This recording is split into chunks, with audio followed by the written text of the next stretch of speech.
Hi people, this is video 194 and you're welcome again. I'm putting on the mic on my t-shirt today instead of holding it, and I hope you hear the sound correctly as it should sound.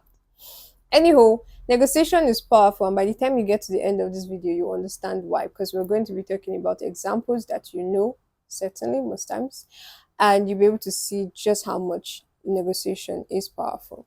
So the first one is from the story of Cain and Abel. Now remember the story of Cain and Abel. After he had killed his brother, he went back and he got this severe punishment that he was going to be banished and become a wanderer.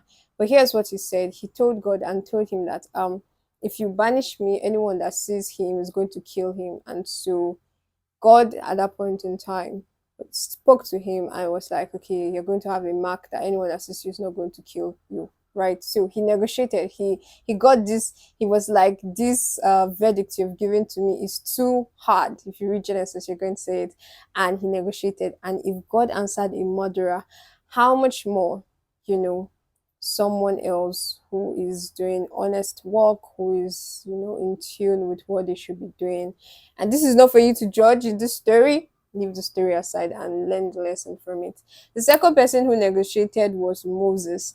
So Moses was told that if you strike this rock, he was told to strike the rock once and he struck it twice. And God said that, okay, you're not going to enter into the promised land because of what you've done.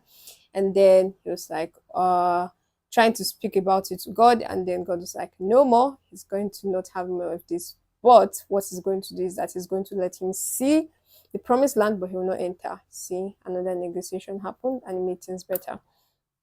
The last person I want to talk about today is Hezekiah. Hezekiah was told by a prophet he was going to die, and then he turned to the wall. If you read the story, he began to say, Lord, look at this and this and that I've done. Don't let him die by this time.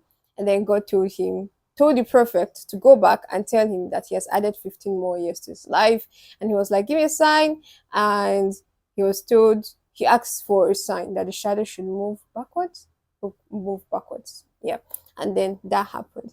Now, these three examples are biblical examples, but I have a popular story that I like to say that I read from a book. And it's the story of Andrew Carnegie, I think that was his name. And then, oh my goodness, I can't remember the name of the person now. I think it's JP Morgan. So he was about to sell something and he gave a price, and the person, who is in this case, I think it was JP Morgan or Carnegie, one of them paid. And he was like, if you asked for more, I would have paid it. So you might just be leaving a lot on the table if you don't negotiate. The essence of this video is for you to negotiate always.